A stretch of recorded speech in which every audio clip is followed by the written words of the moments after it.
أعوذ بالله من الشيطان الرجيم. بسم الله الرحمن الرحيم. السلام عليكم ورحمة الله وبركاته. الحمد لله رب العالمين وبه نستعين والعاقبة للمتقين ولا عدوان إلا على الظالمين.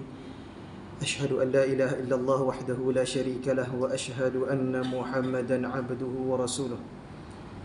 اللهم صل على سيدنا محمد وعلى آله وصحبه أجمعين.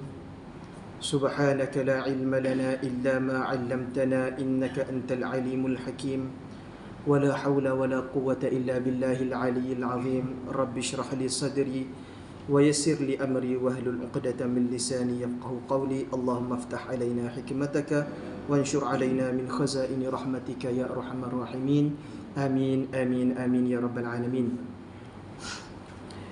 Alhamdulillah, pertama-tama sekali kita ucapkan syukur pada Allah Subhanahu Wa Taala kerana sabit, kerana belah kasihan Allah, sayangnya Allah pada kita. Allah jemput kita mari ke rumah Allah pada waktu ini. Alhamdulillah, Allah pilih kita di sekalian banyak-banyak hamba dia. Dia pilih beberapa orang untuk hadir ke rumah dia, jemputan istimewa. Alhamdulillah, kita hadir atas rahmat Allah belaka. Alhamdulillah, Allah bagi juga kita masa lapang sehingga kita dapat datang ke sini. Allah bagi kita kesihatan sehingga dapat kita datang dengan tenang ke masjid Allah ni. Dan Allah bagi kita macam-macam nikmat lah, kesihatan, masa lapang dan sebagainya, sehingga dapat kita berada di sini. Alhamdulillah. Alhamdulillah, Alhamdulillah. Saya tak pasti ini adakah ni kali pertama saya datang sini ataupun saya pernah mari dah sebelum pada ni. Kalau mari pun sebagai jemaah je lah, mari tu pas mayang sini sekali. Saya rasa penuh. Saya ingat tak pernah mari ke sini, tapi bila sampai di masjid tu, macam pernah mari dulu. Dululah lama dah pernah mari tu pas mayang saja. Tapi Alhamdulillah, apa-apa pun Allah temukan kita pada malam ni. Untuk kuliah ni kali pertama lah saya kuliah di sini. Baik, InsyaAllah kerana saya ni hanyalah kata memenuhi jemputan lah. Ada kuliah jemputan saja. Jadi saya ambil pun topik yang saya kira kalau diberi satu peluang, saya nak sebut topik ni. Saya kira topik yang antara yang penting lah. Walaupun orang ada ulang-ulang semua topik ni, tapi tak apa, jadi peringatan untuk kita. Iaitulah topik bab berkenaan dengan sembahyang, solat kita. Nak bagi semangat sikit untuk kita jaga sembahyang kita, insyaAllah. Mudah-mudahan maknanya lepas pada kuliah ni kita jadi adalah sedikit tambah rasa semangat nak perbaiki solat kita, insyaAllah. Pasal solat ni topik besar. Cuma kita sekadar mana yang dang lah. Kita isyak pukul berapa dah ni? 8 ada 8.23 8.23. InsyaAllah lah, mana-mana yang dang kita cerita berkenaan dengan solat. Satu, kenapa kita pilih topik solat ni, kerana untuk nak bagi masyarakat pun faham. Ni spekal luar kan? Spekal luar ke spekal dalam saja ni? Ada belakang dalam luar, Alhamdulillah. Maka selain daripada orang mari sejik ni, memang orang jaga semayang belaka dah. Kurang-kurang mari jaga semayang ni, mari mayang sejik dah. Tapi makna di luar sana tu masih ramai lagi orang yang mungkin tak jaga semayang dan sebagainya. Maka insyaAllah mudah-mudahan kita sama-sama ambil manfaat daripada kuliah ni. Kerana bila kita tengok kajian yang dibuat, orang yang semayang, yang tak cukup semayang 5 waktu, bila buat kajian, ada yang sampai kata 80% daripada orang yang ditanya tu, 80% yang tidak cukup solat 5 waktu sehari semalam. Allah. Yang ditanya tu bukannya orang non-Muslim. Yang ditanya tu orang Islam kita lah, orang Malaysia kita, orang Melayu kita. Tanya cukup tak semayang 5 waktu? Tak cukup. Kan? Mungkin kerana sibuk, mungkin kerana macam-macam lah. Yang sibuk dengan kerja, sibuk dengan kerja. Sibuk belajar, sibuk dengan belajar dia. Sibuk dengan apa? Dengan anak-anak bini, sibuk dengan anak bini dan sebagainya. Yang berniaga, sibuk dengan berniaga. Tapi dengan sebab masing-masing tu tidak mencukupkan sembahyang 5 waktu sehari semalam lah. Kalau ikut 5 waktu saja, kalau kita tanya diri kita, maknanya sembahyang tu hanya Allahumma salli ala Muhammad, sembahyang tu satu sembahyang mungkin dalam 5 minit, 4 minit macam tu je sekali sembahyang tak.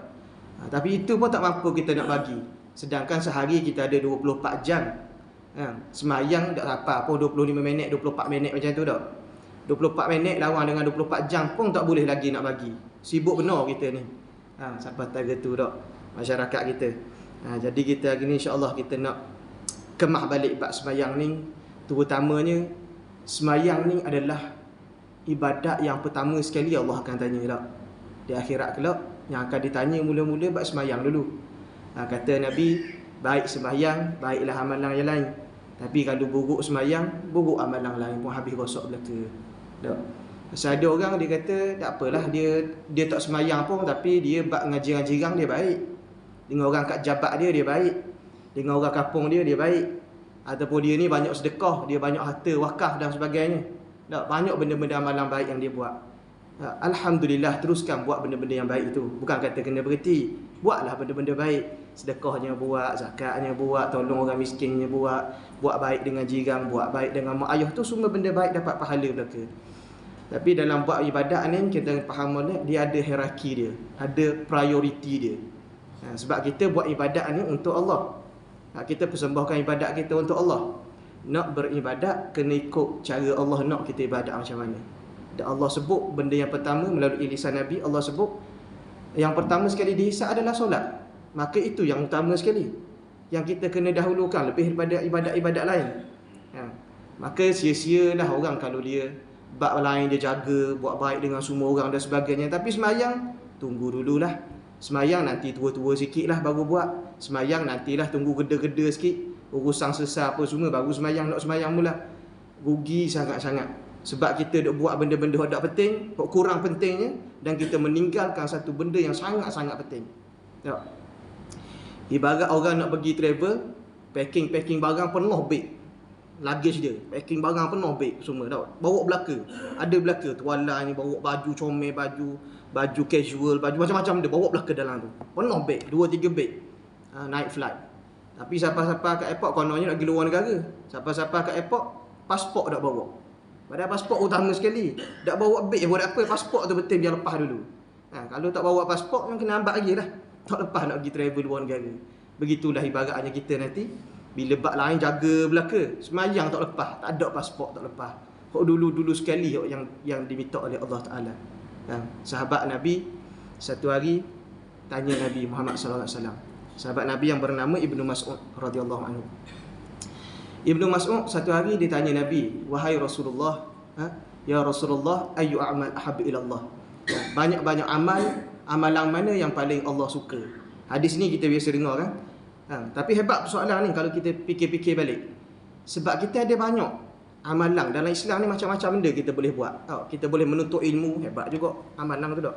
Menuntut ilmu, beribadat, kita ada macam-macam lagi. Apa lagi? Kita ada zakat dan sebagainya, tolong orang, buat baik dengan orang, akhlak dan sebagainya. Tapi sahabat ni tanya, banyak-banyak amalan yang ada ni, mana satu yang Allah paling suka?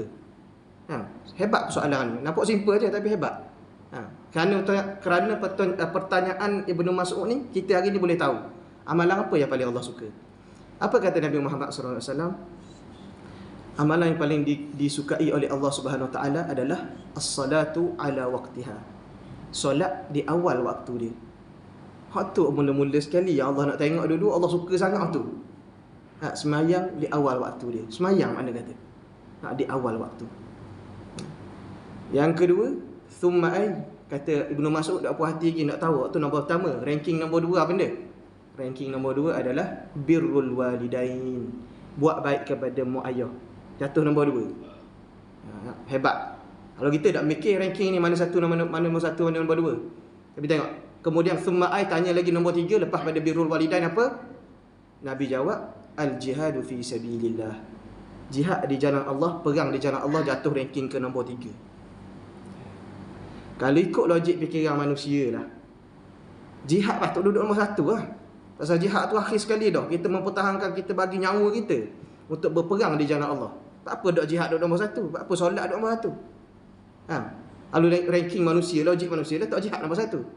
Tapi tak, Allah letak yang pertama sekali Allah suka as-salatu ala waqtiha. Solat di awal waktu dia.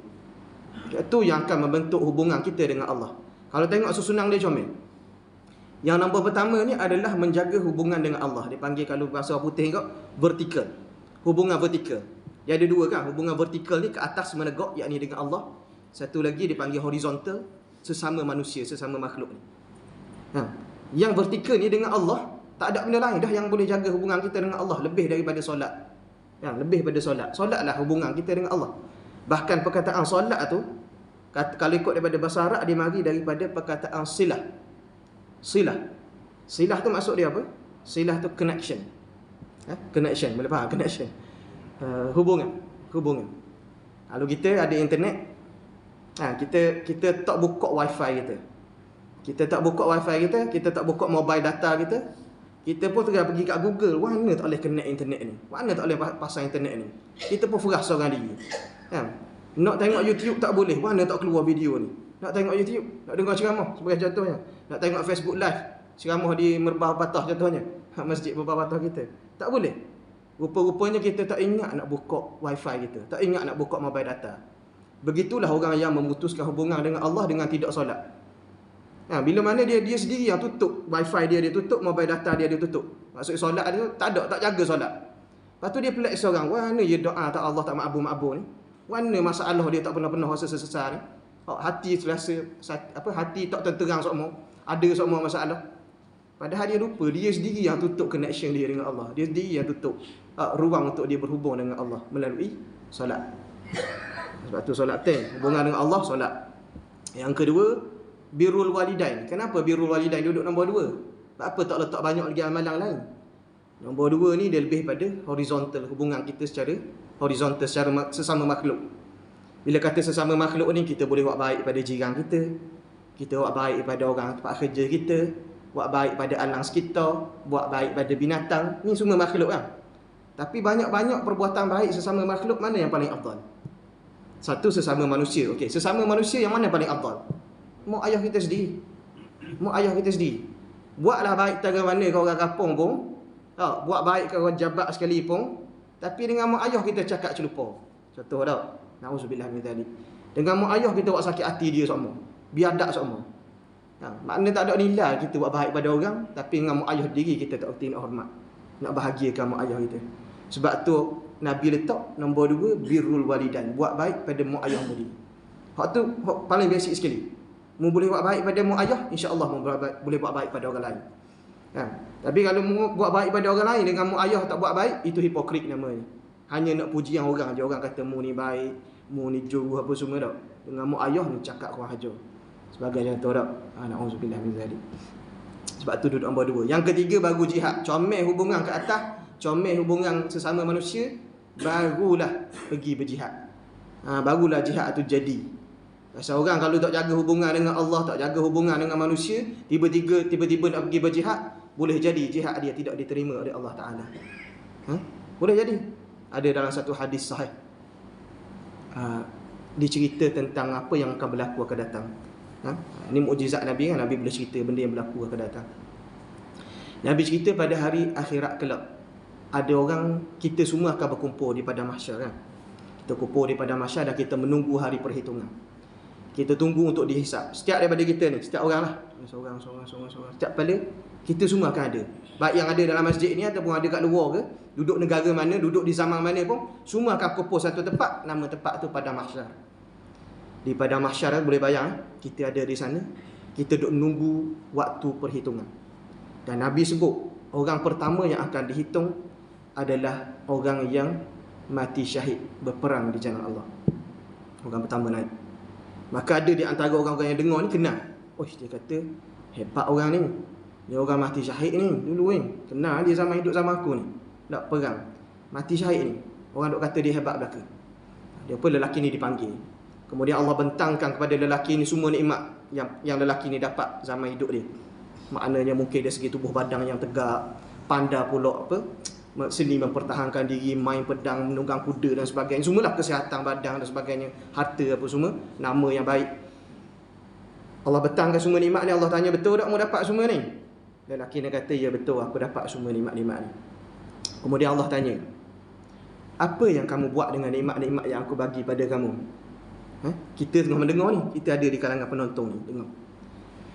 Maka bila ditanya tu, lelaki ni pun menjawab, ya Allah, aku buat semua, aku guna semua kelebihan yang aku ada ni untuk aku berperang di jalan-Mu sehingga aku mati kerana-Mu ya Allah. Mati syahid kerana-Mu ya Allah. Allah jawab apa? Allah jawab, kadzabta, kamu menipu. Mu pelawak. Kata konon kerana aku, kerana Allah. Tapi benarnya mu dalam hatimu, mu pergi perang, mu nak manusia puji mu. Nak suruh orang kata mu ni syuja', berani. Bahasa Arab panggil syuja'. Nak suruh mu orang kata berani. Dan memang orang nak kata belaka dah kamu. Mu ni memang berani. Orang si fulang ni berani. Dan mu dapat dah benda tu. Apa kata Allah? Allah panggil malaikat, ambil lelaki ni, seret dia atas muka dia, pergi humbang dalam api neraka. Bayangkan tuan-tuan, saat tu kita akan hadap. Kita akan hadap suatu hari nanti. Kita dengan amalan kita kurang ni, kita tahu diri. Tanya tepuk dada, kita tahu dah kita ni amalan kurang semua. Nak suruh pergi berjihad, tak ada peluang pun untuk kita berjihad. Nak berjihad kata korban tubuh badan ni, tak ada peluang pun. Lepas tu agakkan amalan sikit-sikit, baca Quran sikit, mari bayang sejik sikit, apa semua tu. Agak-agaklah kita dengan amalan kurang ni, dengan banyak dosa. Bila kita ngadap benda tu, satu hari nanti kita hadap benda tu, warna perasaan dalam diri kita agak-agak. Orang yang pergi berjihad pun kena humbang dalam api neraka. Kerana silap sikit dalam hati, masuk ke neraka. Kita ni gelepar geletak tak tahu dah. Ya. Satu hari nanti kita akan sampai ke saat tu. Cuma poin nak sebut daripada kisah tadi, ada orang pergi berjihad tapi last sekali kena humbang dalam api neraka. Sebab tu Allah nak jaga hubungan ni, nak jaga jihad tu biar comel. Atas tu mula-mula sekali hubungan dengan Allah dulu, as-salatu ala waqtiha. Solat di awal waktu tu jaga dulu. Kemudian birrul walidain, sesama manusia pula jaga hubungan dengan mak ayah, paling kurang dengan mak ayah dulu buat baik. Kemudian barulah nak kata pergi jihad, nak menyumbang pada agama, situ. Lepas pada dua ni paling kurang basic ni kena comel. Solat. Sebab tu tak boleh main solat. Ada orang kata, ustaz tak apa, saya ni buat benda lain baik belaka dah. Buat belaka dah benda-benda lain. Tak baik belaka. Saya ni cuma buat sembahyang lah, saya tunggu dulu lah. Sampai masa, sampai hidayah saya sembahyang. Ada orang kata gitu tak? Ibarat kata macam ni lah, orang yang buat amalan-amalan yang lain ni, kemudian barulah dia buat amalan solat, nak jaga solat. Orang yang meninggalkan solat dan dia buat amalan-amalan lain, ibarat macam orang nak beli kereta. Ada dua orang. Katakanlah Ahmad beli kereta, dia beli kereta buruk je. Kereta kancil katakanlah, kereta kancil je, paling basic sekali, kancil. Buruk pula tu, bolehlah awak jalan pergi mari, tapi tak apa nak tu mana, akaun tak ada. Mana kata pusing pun, buruk pun tak. Tapi bolehlah awak jalan, paling-paling kurang nak pergi mana-mana. Ada seorang lagi ni pula, dia ada banyak harta. Dia pergi beli ring saja harga puluh-puluh ribu, contoh sutik. Lepas tu dia beli steering sport, steering guting tu, yang kad tu, panggil steering dia, steering potong. Steering potong.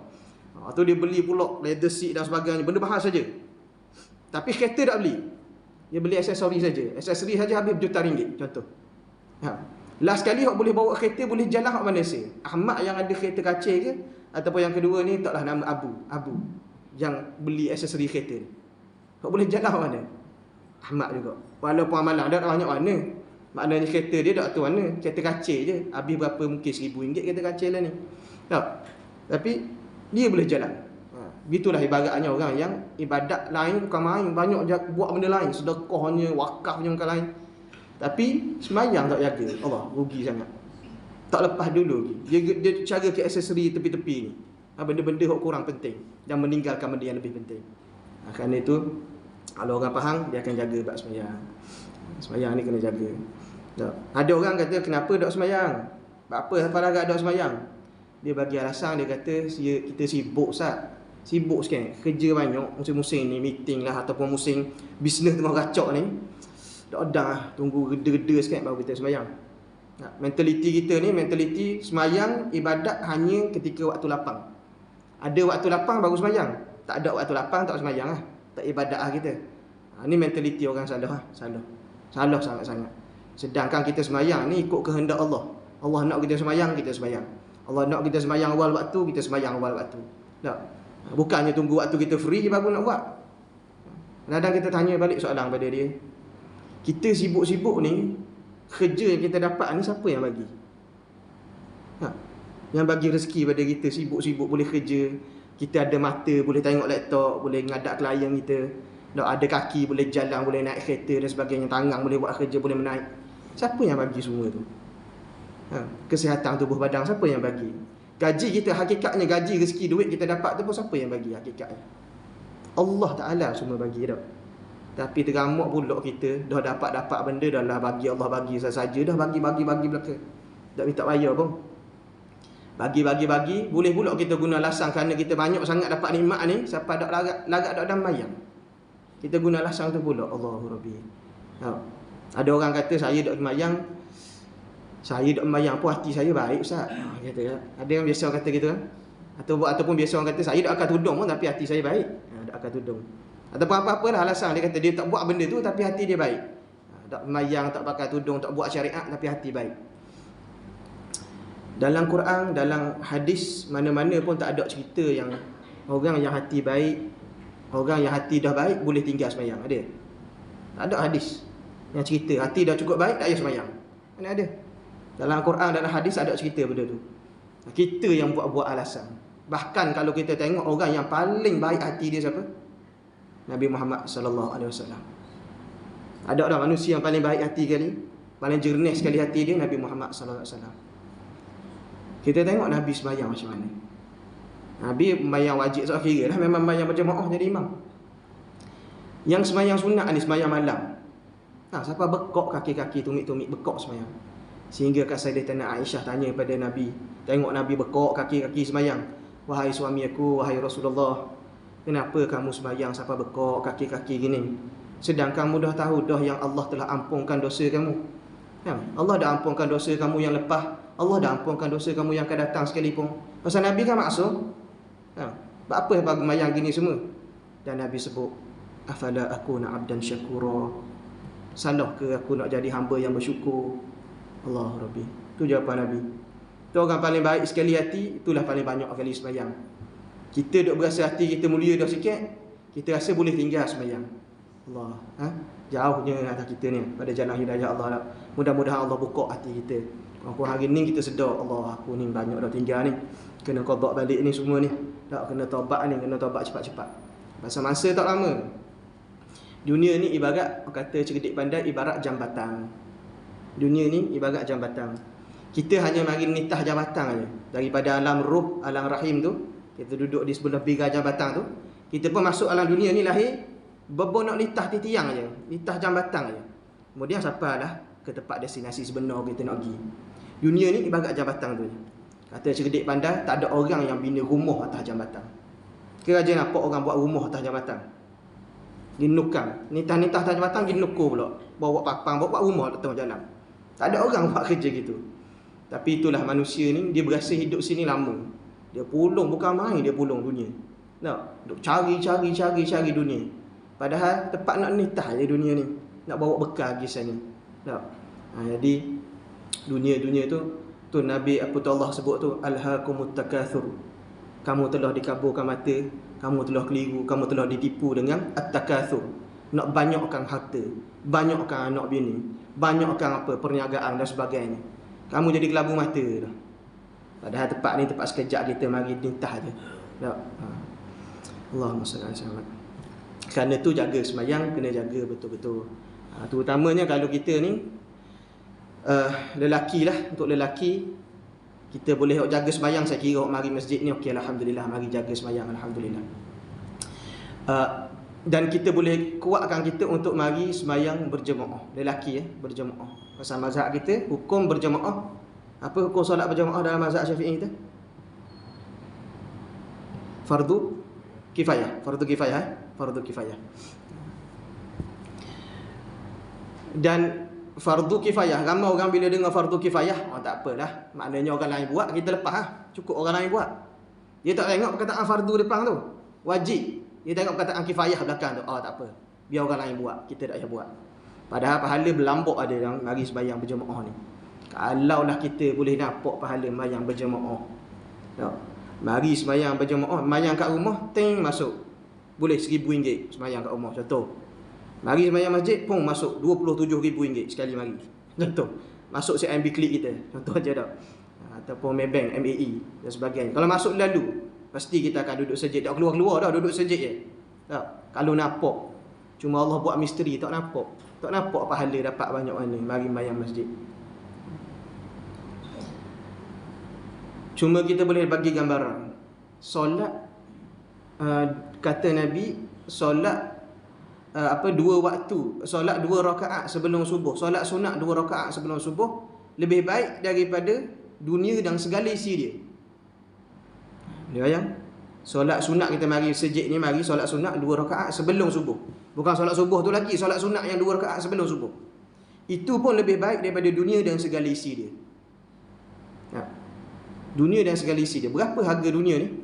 Nak kira pun tak boleh. Berapa harga yang ada emas ada dalam dunia, bahan galian yang ada dalam dunia, semua harta-harta, rumah, bangunan dan sebagainya. Ada banyak mana?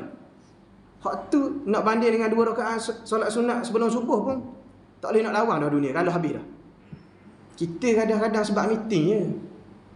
Meeting takut bos marah, tak mari bayar sejik. Takut. Ya. Ataupun adalah usang apa-apa pun, usang sikit nak pergi beli makanan je, nak sekadar isi perut kita. Ha, biarlah tinggal sembahyang berjemaah. Berasa waktu lagi besar, berasa. Padahal yang berjemaah jauh lagi besar. Itu baru solat sunat 2 rakaat sebelum subuh pun dah lebih boleh lawan dah dunia dengan segala isi dia. Apatah lagi solat subuh tu sendiri. Apatah lagi solat-solat yang lain gabung 5 waktu di masjid. Allahu Rabbi. Tak boleh nak kira. Tak boleh nak kira banyak mana. Tapi kerana benda tak nampak. Benda tak nampak sebab tu kita tak kerja. Sebab tu Nabi kata kalau orang tahu pahala mari sembahyang berjemaah, sanggup mari jalan merangkak. Sanggup mari merakak, sakit tang teruk tara mana pun, lupuh pun badan, mari merakak jalan. Erek badan mari ke masjid. Kalulah manusia tu tahu banyak mana pahala sembahyang berjemaah. Tapi kita tak nampak kan? Sebab tu kita bermalas-malasan. Ni peringatan untuk diri sendiri juga. Kadang-kadang kita gitulah. Ada waktu sibuk-sibuk sikit gak, buat silent lalu alasan. Tak pergi sembahyang. Sibuk dengan anak bini sikit gak, buat alasan lah. Sibuk dengan kerja, sibuk dengan belajar dan sebagainya, buat alasan. Tak apa mari sembahyang masjid untuk satu waktu ni. Ya. Padahal pahala cukup. So Nabi satu ketika dulu Nabi pernah khabar, Nabi pernah ucap aku nak sangat, kata Nabi. Dalam satu hadis ni Nabi sebut, aku nak sangat suruh orang lain ganti imam, panggil seorang lelaki jadi imam untuk solat berjemaah. Kemudian aku nak panggil lagi beberapa lagi lelaki muda ni, mari ikut aku pergi cari kayu api, pergi nak pergi bakar rumah orang yang tak sembahyang berjemaah. Marah Nabi. Padahal Nabi tu rahmatan lil alamin, rahmat. Orang yang baik, perangannya cukup, maknanya akhlak cukup baik. Tapi Nabi pun ada time-time Nabi marah. Nabi cukup marah bila orang tak mari sembahyang berjemaah. Siapa larat nak bakar rumah? Hadis ni hadis sahih ni. Kalau orang tak faham mungkin orang ingat ni hadis ni kata-kata hadis palsu ni. Hadis ni hadis sahih. Hadis sahih. Nabi siapa larat nak bakar rumah orang tak bersembahyang. Kita hari ni selamba je tinggal sembahyang berjemaah. Allahu Rabbi. Tuan-tuan, di sini ada tak orang yang OKU yang mari sembahyang berjemaah di sini, ada tak? Di kampung kita ni. Ada ke?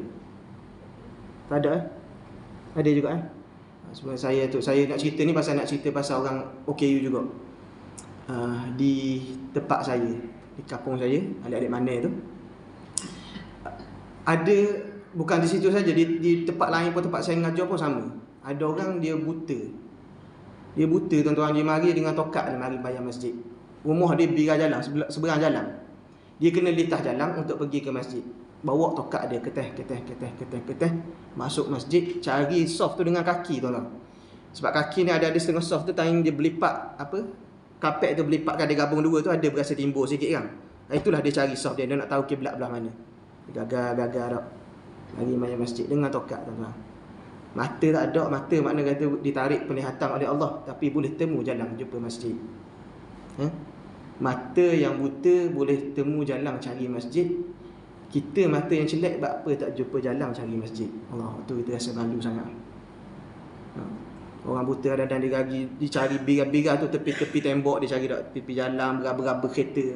Nak boleh ke jumpa mari masjid tu, payahnya dia. Tapi boleh dia mari 5 waktu mari bayar masjid. Siapa lebih awal pada kita orang celak mata ni? Allah. Yang kita orang celak mata ni benda alasan kita siapa tak jumpa masjid. Tempat lain jumpa, bukan tak jumpa tempat lain. Masjid tak jumpa. Allah Rabbi. Ada di tempat saya mengajar tu, pak cik tua, dia mari bayar masjid 5 waktu. Tu tak pelik lagi, pak cik biasalah mari bayar masjid. Cuma satu hari pak cik ini dia accident. Accident bukan salah dia pun, salah kereta lain mari masuk lain dia macam mana. Tiba-tiba dia tak ada kat Allah, dia accident sebabkan kesalahan orang lain. Dan dia punya seret atas jalan tu sampai makan isi lah. Makan isi nampak tulang lah, kena gahar di jalan, nampak tulang. Patah dia. Kaki dia kena seming. Dalam keadaan berseming tu dia mari sembahyang 5 waktu sehari semalam. Allah Rabbi. Orang kaki seming, Kecok-kecok dengan tokat boleh mari jumpa Allah. Kita orang yang sihat tubuh badan ni buat apa sampai tak boleh larat nak mari. Saya suka kata-kata yang mengatakan, kalaulah kaki kita ni tak mampu nak bawa kita pergi ke rumah Allah atas dunia ni, macam mana kita nak agak kaki kita ni boleh bawa kita melangkah masuk syurga Allah di akhirat kelak. Allah rasa malu ke diri kan? Sebab tu saya kira topik ni penting untuk kita bicara, supaya kita sedar setting molek kehidupan kita atas dunia ni nak apa sebenarnya. Kita nak duit. Tadi saya sebut dah, mana 2 rakaat sebelum subuh tu pun boleh kalah habis dunia. So kata gaji kita yang dapat 3, 4, 5 ribu, 10 ribu tu, dunia, semua dunia, makna gaji CEO apa semua, gaji orang paling kaya di dunia, ambil harta dia semua, 2 rakaat sebelum subuh tu pun dah kalah habis dah. Kalah habis harta dunia. Tapi kita duk kerja ke dunia lagi, duk berat ke dunia lagi, duk nampak lagi akhirat. Jadi insya-Allah mudah-mudahan dengar gini kita berasa semangat, berasa nak jaga hubungan dengan Allah melalui jaga solat ni. Allahumma salli ala sayyidina Muhammad. Satu lagi yang berkenaan dengan solat, saya kira dalam masa yang berbaki ada berapa minit ada kata? Insya 23 dalam 13 minit gitu. Satu isu yang saya kira penting untuk para orang-orang jemaah masjid pun kena tahu. Di mana-mana pun kadang-kadang saya buat keluar isu ni lah. Isu ni agak panas sikit. Ramai mungkin tak berapa nak setuju dengan saya, mungkin ada sebahagian yang tak berapa nak setuju dengan saya. Tapi saya kena sebut. Dan saya sebut ni kerana saya sayang kepada bangsa, saya sayang kepada orang Islam sesama kita, supaya masjid-masjid ni biarlah jadi mesra kanak-kanak, mesra orang muda. Mesra orang muda. Pasal banyak masjid-masjid tempat kita kadang-kadang dia kurang mesra. Adalah sebahagian, bukan banyak, cuma ada sebahagian kurang mesra dengan orang muda nak mari mayang masjid. Kadang-kadang orang muda makna kata pakai selekeh sikit kok, pakai luar jing kok digambar, padahal jing boleh je. Luar jing boleh buat mayang je. Kita tengok pakai selekeh-selekeh, balik dulu tukar baju dulu. Apa mari rumah Allah pakai gini ni. Kawan tu baru nak isah nak mari mayang masjid. Kena ambak gitu dak mari dah. Ataupun ada setengah tu bawa kanak-kanak. Bawa kanak-kanak. Maka dia segelong dah, budak-budak segelong dah. Patang budak tu bangun nak nakal sikit kok. Tengok lalu lah. Mana budak nak buat bising, mana budak nak kacau orang ni. Dalam mindset dia rasa budak ni mengganggu, tak patut mari mayang masjid. Saya kira pada zaman sekarang ni kena ubah dah mentaliti tu. Bagus sebab pertama sekali saya nak sebut, kita orang yang mari mayang masjid, alhamdulillah, kita syukur sangat-sangat. Nikmat besar Allah bagi pada kita boleh kenal masjid. Orang lain, orang berbayar-bayar kita sekalipun, orang lain kat luar sana ramai mana yang tak mari masjid pun. Tak kenal masjid, tak berasa nak mari masjid. Berasa sibuk dengan dunia. Tapi Allah pilih kita, di kalangan banyak-banyak hamba dia, Allah pilih kita bertaut hati kita ni pada masjid. Maknanya ni satu nikmat yang cukup besar Allah kurniakan pada kita. Dan nikmat ni kalau boleh, kita tak ambil sipang kat kita saja. Dapat nikmat sipang untuk kita je. Kita je rajin mari masjid. Kalau boleh kita nak bagi orang lain rasa juga nikmat ni, berkongsi nikmat ni. Sebab tu kita rasa kena terbuka kepada golongan-golongan muda ni. Pasal mana-mana masjid yang saya pergi pun, inilah masalah dia. Tengok ita kiri, kanan, depan, belakang, tak jumpa orang muda. Jumpa adalah seorang dua. Lebih-lebihnya sasah veteran. Tak ada sasah veteran. Alhamdulillah Allah jetik hati kita untuk mari. Tapi kita nak juga nampak orang-orang muda. Biar sama banyak dengan orang-orang veteran, biar sama banyak. Allah suka hati. Kanak-kanak sama banyak, Allah suka hati kita. Tak, ni adik kita ada seorang adik kita. Orang lain tengok belakang tak ada. Mana budak-budak? Ke budak-budak tak ada kampung kita ni? Ada. Orang muda tak ada ke kampung kita? Ada. Kau tak ada. Pergi kedai makan ada tak orang muda? Belambak orang muda kedai makan. Pergi patah batu buruk tengok ramai mana orang muda. Pergi kat drawbridge ramai mana orang muda. Ramai, bukan tak ada. Kalau tak ada orang muda sabarlah. Ni orang muda ada tapi duduk tempat lain. Apa nak mari kat kita? Jadi jemaah masjid ni dia kena pakat, dia tengok macam mana cara kita nak tarik orang muda ni. Antaranya kena ubah juga persepsi kita, tarik orang muda. Nampak orang muda, kita sambut dia. Bagi ke belakang dia mari. Biarlah warna-warna rupa dia pun. Walaupun dia kata mari dengan rambut pang ke sebagainya, tak kisah. Mari, kita ajak dia mari. Santuni dengan baik. Supaya satu hari nanti, mudah-mudahan dia mari ni, dia pun boleh berubah jadi makin baik. Kadang-kadang ada orang mari, saya baca-baca kisah orang. Mari dengan rambut berkala-kala. Rambut kala lah orang puang. Mari rambut kala. Nak mari semayang, kena ambak dia makcik-makcik. Dia mari rambut color mari rumah Allah ni, kena hambak kawan tu mari nak semayang. Awal-awal kawan tu baru nak cari jalan hidayah, kena hambak gitu je. Tak. Patutnya kita kau tarik, nampak orang gini lagi kita santuni. Marilah main masjid, bagus awak mari main masjid dak. Suka saya tengok contoh, suka makcik tengok, suka kak tengok. Contoh dak. Kita nampak orang rasa nak judge lalu. Tengok budak-budak kau, oh ni mari nak kucar ni, nak bising ni, oh mari nak bergalak ni. Dah macam mana budak-budak nak mari. Siapa-siapa ada setengah-setengah kes tu siapa larat dia tapa budak. Budak berlari sikit pong kena tapa di pokcik. Allah Rabbi sedih bila kita tengok keadaan macam tu kan. Budak-budak tu mungkin dia akan lupa, contohlah mungkin dia akan lupa yang dia pernah kena tapa dulu di masjid di surau. Tapi perasaan dok selesa berada dalam masjid tu akan kekal sampai dia mati. Sampai kedua dia akan ingat mari masjid ni Allah. Rimah. Dia tak ingat ada benda peristiwa berlaku tapi dia ingat masjid rimah. Masjid ni serabut sikit. Mari masjid ada benda yang dia rasa sedap-sedap. Tak boleh duduk lama. Kalau mari tu pas semayang pun cepat-cepat. Habis orang pergi salam pun tembak lagi. Pasal dia rasa rimah, panas badan. Jadi mentaliti kita ubah. Cari-cari macam mana nak tarik orang muda. Terutamanya kanak-kanak lah saya ingat jadi masa. Banyak juga kanak-kanak ni. Saya sendiri pun pernah kena bawa anak saya sendiri pergi ke salah satu sebuah masjid di tempat kita ni. Tak sebutlah masjid mana dah. Tapi bawa masjid, bawa anak pergi semayang. Pasal waktu tu memang tak boleh nak lagi dah. Memang saya dalam keadaan musafir. Berjalan makna kata pergi berjalan lah. Jadi waktu kita bawa lah semayang dengan anak bini kita apa semua tak. Jadi anak kita tu umur baru 4 tahun. Kecil lagi dah. Maklum saja 4 tahun ni bukan ada reti semayang apa semua ni. Tak reti yang molek lagi. Kadang-kadang ikut, kadang-kadang berhenti, kadang-kadang dia nak cakap dengan kita dan sebagainya. Tapi budak-budak gini kalau kita lepas takut dia berlari, tangan terawa apa semua, dia kacau jemaah lain apa semua. Jadi saya fikir baik saya letak tepi saya lah. Saya tunggu orang buat soh apa semua. Kemudian saya duduk alas tepi sikit. Kemudian letak anak tepi. Kemudian waktu sembahyang biasalah anak kita ni akan tengok ke kita tak. Dia bukan sembahyang ikut kita pun. Tapi kurang-kurang dia boleh tengok kita. Dia tengok kita apa semua tak. Dia pegang paut kaki kita dan sebagainya. Lepas pada tu, pas sudah je sembahyang baru bagi salam. Habis-habis bagi salam tak dah nak wirid dengan imam apa semua lagi. Terus pokcik sebelah ni saung kita. Saung saya kan. Mungkin tak kenal tapi tak apalah biar tak kenal tu. Pokcik dia kata saung, kata bawa apa budak gini, dak majik je kata. Mutusah dia kata. Mutusah. Fikiran kita masih lagi ada budak-budak masuk putusah. Ni tak ada dalil putus-putusah ni tak ada dalil.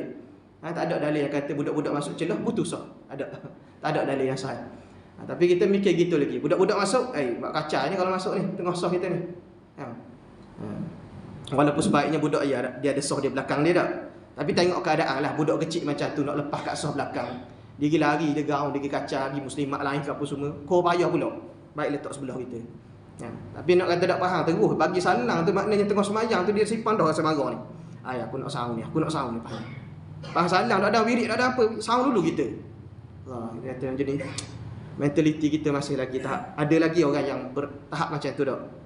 Jadi bersikap rahmat lah. Kita suka kalau ada ramai. Tiba-tiba satu hari nanti di masjid kita Kampung Merbah-Patah ni, tengok ke belakang soh memanjang. Ada budak-budak, ada orang muda capur. Allah suka hati kalau begitu.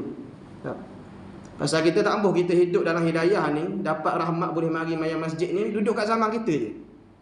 Zaman kita, ya kita ada sah-sah kita, orang kita kenal ni. Satu hari nanti bila generasi bertukar 50 tahun akan datang, agak-agak ada lagi orang mari kat Kampung Surat, masjid Kampung Merbah-Patah. Agak-agak ramai macam ni lagi tak? Kalau kita tak bina pelapis, kalau kita tak sayang bangsa kita tak sayang generasi akan datang, Islam akan datang, agak-agak guna masjid kita akan datang. Hari ni kita boleh nampak dah pelapis banyak mana. Kalau kita tak start cari, akan datang macam mana? Sebab tu penting masjid kena buat mesra. Pasal inilah yang akan menggantikan masjid kita, yang akan mengimarahkan masjid kita, generasi yang akan mengimarahkan masjid kita lepas pada ni. Generasi inilah orang-orang muda, budak-budak kecil, kanak-kanak, inilah yang kita nampak duk buah, duk berlari-berlari, inilah yang akan ganti kita lagi. Kita tak ada dah bahan masuk kubur dah belaka. Kalau siapa masa kita masuk kubur belaka. Tak kata orang lain, mana kita sendiri bersama lah. Cukup 50 tahun lagi, 100 tahun, habis bahan kubur belaka. Siapa yang nak mari masjid waktu tu? Kalaulah hari ni kita start buat baik, kita ajak orang muda, ajak kanak-kanak mari masjid, kenal masjid, buat satu polisi yang mesra kanak-kanak, mesra orang muda. Kalau benda tu kita buat hari ni, insya-Allah kalau ada betul dah disabitkan usaha kita ni, orang mari, generasi akan datang mari, orang muda mari, kanak-kanak mari. Allah, pahala tu jalan. Kita mati masuk kubur beratus tahun, beribu tahun sekali pun dalam kubur, Selagi mana benda tu kita buat dan berjalan, orang lain ikut, pahala masuk dalam kubur kita. Man sanna fil Islam sunnatan hasanah. Siapa yang mula dalam Islam, dia mulakan satu perkara yang baik, kemudian perkara itu diikuti oleh orang lain, maka dia dapat pahala yang dia buat baik itu satu, dan pahala orang yang ikut dia sampai ke hari kiamat. Sampai ke dia mati pun tetap pahala tu berjalan masuk. Orang lain ikut pula orang tu, orang lain ikut pula, generasi akan datang ikut pula, semua dapat pahala. Besar pahala tu. Jadi kena ambil tindakan, kena buat supaya masjid mesra budak, mesra orang muda. InsyaAllah. Benda ni saya kabar belaka di mana-mana masjid saya pergi, sebab saya kira penting. Benda ni penting supaya kita bina generasi akan datang. Kita tak mahu Islam hanya mekar pada zaman kita nak Islam terus mekar, bahkan makin berkembang pada zaman-zaman akan datang, insya-Allah. Mudah-mudahan. Itulah niat saya. Minta maaf lah kalau ada di antara kita ni mungkin ada orang yang pocik yang jenis wahai tegur budak ke dan sebagainya. Saya minta maaf. Saya tak tahu ni, saya cakap ni dalam keadaan saya tak tahu siapa yang backing, siapa tak backing ni. Tapi saya niat dalam hati saya ikhlas nak supaya bangsa akan datang, bangsa kita, orang Islam kita kenal sembahyang bang, kenal masjid-masjid kita. Mudah-mudahan cinta akan masjid kita. Orang muda yang cinta bertaut hatinya pada masjid, inilah salah satu golongan yang akan dapat naungan arash ketika mana di hari akhirat kelak. Tak ada naungan lain dah. Tak boleh nak berteduh kat lain dah. Panas, matahari sejengkal daripada kepala. Tak ada tempat nak berteduh. Salah seorang yang dapat berteduh di arash Allah adalah pemuda-pemuda yang hati dia melekat dekat masjid. Mari maya masjid semua, suka duduk masjid. Generasi inilah yang kita nak bina. Mudah-mudahan benda ni boleh tercapai kalau kita sama-sama buat. Kena ubah sikitlah cara mentaliti kita fikir ni. Maknanya orang muda, orang kanak-kanak ni kita kena lagi, orang putih kata cultivate. Kena galakkan lah. Kena galakkan budaya macam mana nak tarik orang muda. Di mana-mana masjid pun sama je lagi. Sama je. Masalah ni lah yang ada. Dan sebab tu saya kita panggil untuk bicara bab ni. Ni pun tak masuk lagi bab khusyuk. Bab khusyuk sembahyang. Kitab depan saya ni bab khusyuk sembahyang, tapi tak ada nak situ. Ni cerita bab asas dia. Nak panggil orang suruh mari sembahyang, mayang masjid, kita pun biar semangat mari mayang masjid, dan juga galakkan orang-orang luar yang tak kenal lagi masjid tu mari galakkan. InsyaAllah. Saya dulu pernah pergi ke baru-baru ni camp solat. Camp solat budak-budak lah di alik-alik Dungu. Bila kita buat macam tu, kita tengok budak-budak bila waktu sembahyang, dia pun mari sembahyang sekali dengan jemaah.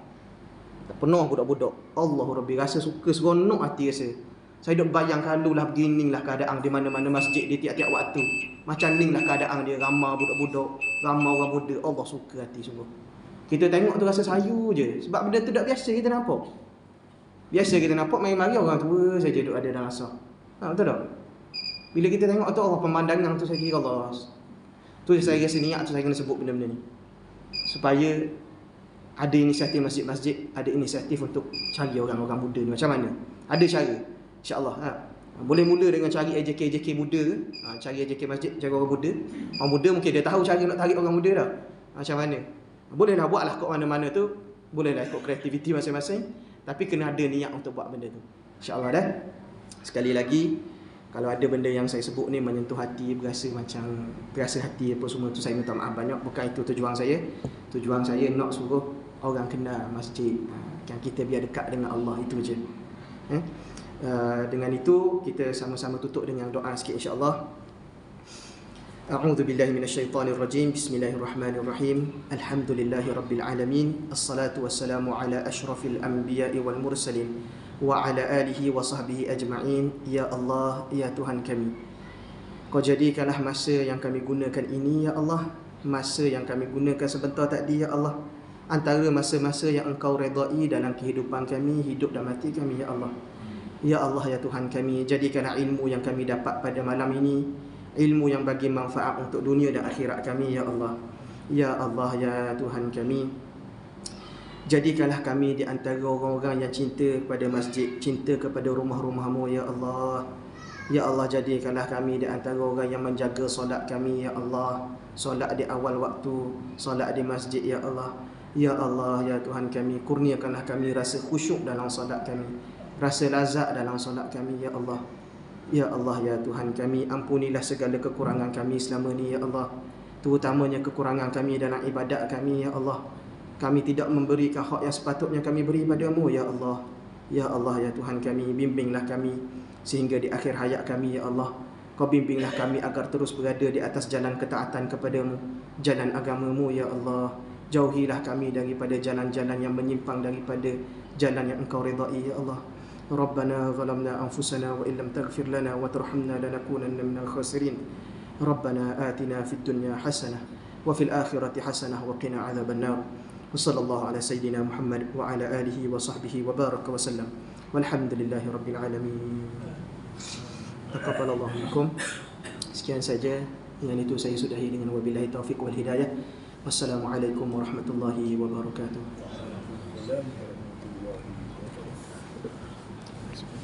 Bismillah.